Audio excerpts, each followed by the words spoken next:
Le CBD a changé la vie de mon chien. Ce genre de phrase, on la lit partout. Mais la science, elle, est-ce qu'elle la confirme? J'ai lu toutes les études, une par une, et la réponse va vous surprendre, dans les deux sens. Chaque année, des milliers de propriétaires en France donnent du CBD à leur chien, pour son arthrose, pour ses crises ou pour son angoisse quand ils partent au travail. Pourtant, si vous cherchez ce que la recherche en dit vraiment, vous tombez sur tout et son contraire. Alors aujourd'hui, on ne vend pas de rêve, on lit les vraies études, ce qu'elles montrent, et surtout ce qu'elles ne montrent pas. Restez jusqu'au bout, la partie sur les chats pourrait vous éviter une grosse erreur. Mais avant les études, une question qu'on saute toujours. Pourquoi le CBD aurait-il le moindre effet sur un chien? Parce que votre chien, exactement comme vous, possède un système endocannabinoïde.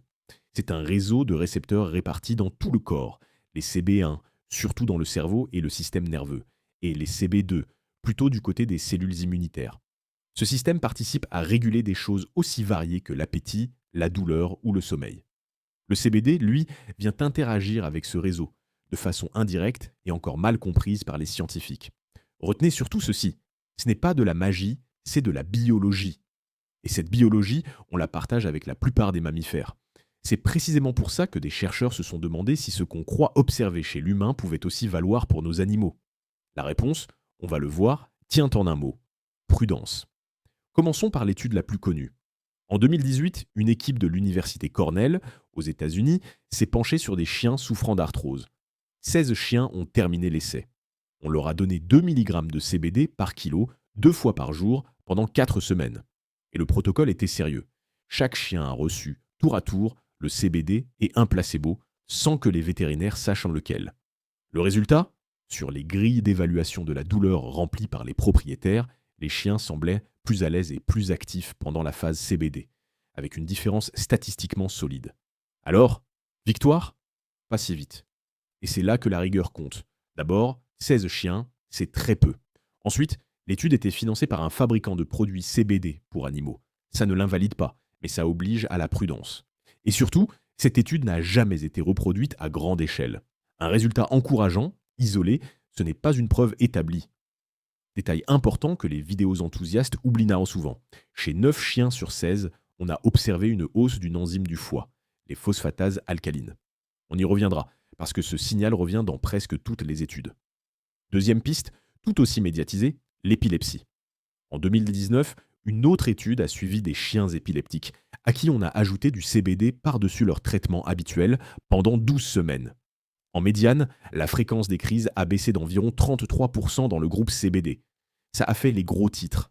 Mais voici le chiffre qu'on ne cite jamais. La proportion de chiens qui ont vu leur crise diminuer de moitié était à peu près la même dans le groupe CBD et dans le groupe placebo. Autrement dit, l'effet spectaculaire annoncé se dégonfle quand on regarde de près. Là encore, très peu d'animaux, et toujours cette élévation des enzymes du foie. Vous voyez le schéma se dessiner. À chaque fois, un signal intéressant, mais des études petites, jeunes et jamais confirmées en grand. C'est exactement ce que dit l'association vétérinaire américaine, l'AVMA. Sa position est claire. Les preuves scientifiques qu'elle acquitteignent chez l'animal restent limitées. Et à ce jour, aucun produit CBD pour animaux n'a passé le parcours d'approbation officielle d'un médicament. Ce n'est ni un feu vert, ni une condamnation. C'est un on ne sait pas encore assez. Et pour tout le reste, parce que si beaucoup de propriétaires donnent du CBD à leurs chiens, c'est souvent pour l'anxiété, la peur de l'orage, les feux d'artifice, la solitude. Alors soyons clairs, sur ces usages-là, chez le chien, la science est quasiment muette. Les deux seules pistes vraiment étudiées, ce sont celles qu'on vient de voir, la douleur de l'arthrose et les crises d'épilepsie. Pour l'anxiété canine, on a surtout des témoignages de propriétaires et une poignée d'études minuscules, pas de preuves solides.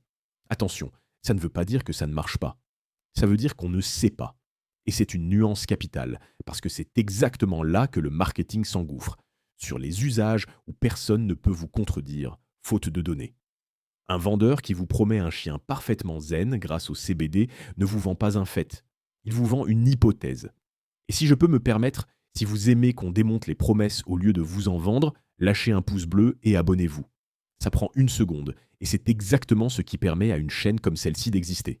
Voilà, c'est dit, on reprend. Mais alors, est-ce que c'est au moins sans danger? Là, on a des données un peu plus rassurantes. Une étude de 2020 a poussé le curseur très loin. On a fait monter les doses chez des beagles en bonne santé, jusqu'à des niveaux énormes, bien au-delà de tout usage courant. Résultat, près de 95% des effets indésirables observés étaient légers, le plus souvent de simples troubles digestifs. Les auteurs concluent d'un champ que l'huile riche en CBD, seule, était globalement aussi bien tolérée qu'un placebo. Bonne nouvelle. Mais vous commencez à me connaître, encore ce signal du foie.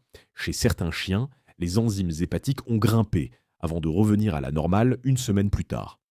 Rien d'alarmant ici, mais une raison de plus de ne jamais improviser sans suivi vétérinaire. Et j'insiste sur un point. Toutes ces doses, ces 2 mg par kilo, ces montées ici à des niveaux extrêmes, ce sont des protocoles de laboratoire. Ce ne sont pas des recommandations. Le dosage chez l'animal dépend de son poids, de son état de santé, de ses traitements en cours. C'est précisément le travail d'un vétérinaire, pas d'une vidéo YouTube. Et il y a un point que peu de gens connaissent. À ce jour, aucun médicament vétérinaire à base de CBD n'a été officiellement approuvé, ni en France, ni ailleurs. Ce que vous trouvez dans le commerce, ce ne sont donc pas des médicaments, ce sont des compléments qui ne passeraient pas les mêmes contrôles qu'un vrai traitement. Deux conséquences. D'abord, il n'existe aucun dosage de référence validé pour votre animal. Ensuite, même votre vétérinaire avance en terrain juridique flou quand il aborde le sujet. Raison de plus pour lui en parler ouvertement, plutôt que de tester tout seul dans votre coin, au risque d'interférer avec un autre traitement en cours. Maintenant, le vrai danger, celui dont on parle trop peu. Ce n'est pas le CBD en lui-même, c'est deux choses. La première, c'est le THC. Le THC, la molécule qui fait planer, est toxique pour le chien. Il provoque léthargie, perte d'équilibre, chute de température. La plupart des intoxications au cannabis chez le chien viennent d'ailleurs des gâteaux ou space cakes laissés à portée de museau. Le CBD légal, lui, en contient au maximum des traces. La deuxième source de danger, c'est le marché lui-même. La VMIA alerte. Une part importante des produits vendus est mal étiquetée, sur la nature comme sur la quantité réelle de principes actifs. Un produit qui annonce 0 THC peut en contenir. Un produit qui annonce tant de milligrammes de CBD peut en contenir bien moins. D'où un réflexe simple, le certificat d'analyse. Un fabricant sérieux le fournit. Pas de certificat, pas de confiance. Et pour finir, la partie que je vous avais promise, le chat. On croit souvent qu'un chat, c'est un petit chien. Faux. Une étude de 2019 a mesuré comment leur corps absorbe le CBD et l'écart est frappant. À dose comparable, la concentration dans le sang était environ 7 fois plus faible chez le chat que chez le chien. Leur métabolisme est différent. Leur foie traite ces molécules autrement. Concrètement, ça veut dire qu'on ne transpose jamais ce qu'on a lu sur le chien à son chat. Ce sera le sujet d'une prochaine vidéo. Alors, que retenir ? Que la science sur le CBD et les animaux est réelle, mais jeune, fragile et souvent survendue. Qu'il y a des signaux à surveiller, notamment du côté du foie. Et que la seule personne qui peut décider quoi que ce soit pour votre animal, c'est votre vétérinaire. Cette vidéo est informative, elle ne remplace pas un avis médical. Si elle vous a appris quelque chose, dites-moi en commentaire. Est-ce que vous en donnez à votre animal ? Et pour recevoir notre guide gratuit sur la légalité du CBD en France, le lien est en description. À très vite sur CBD décrypté.